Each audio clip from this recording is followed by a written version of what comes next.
ফারিন এবার দেবের নায়িকা। আবারও টলিউড সিনেমায় বাংলাদেশের অভিনেত্রী তাসনিয়া ফারিন। ভারতীয় সংবাদ মাধ্যম আনন্দবাজার জানিয়েছে, টলিউডের জনপ্রিয় অভিনেতা দেবের বিপরীতে দেখা যাবে ফারিনকে। পারিবারিক ঘরানা ছবিটির শিরোনাম প্রতীক্ষা। পরিচালনা করবেন অভিজিৎ সেন।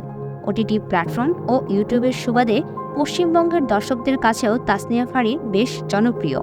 অতনু ঘোষের আরও এক পৃথিবীতে অভিনয়ের মধ্য দিয়ে টলিউডে অভিষেক হয় ফারিনের। দর্শকদের ভালোবাসার সঙ্গে সমালোচকদের প্রশংসাও কুড়িয়েছেন ফারিন। সিনেমাটিতে অভিনয়ের জন্য ফিল্মফেয়ার অ্যাওয়ার্ডস বাংলা 2024-এর আসরে সেরা নবাগত অভিনেত্রীর পুরস্কার হাতে তুলে নেন এই অভিনেত্রী। তাসনিয়াকে অতনু রায়চৌধুরী নির্বাচন করেছেন।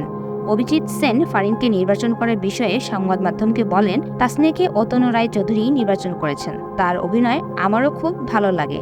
দেবের সঙ্গে জুটি হিসেবে আমরা নতুন কাউকে চাইছিলাম।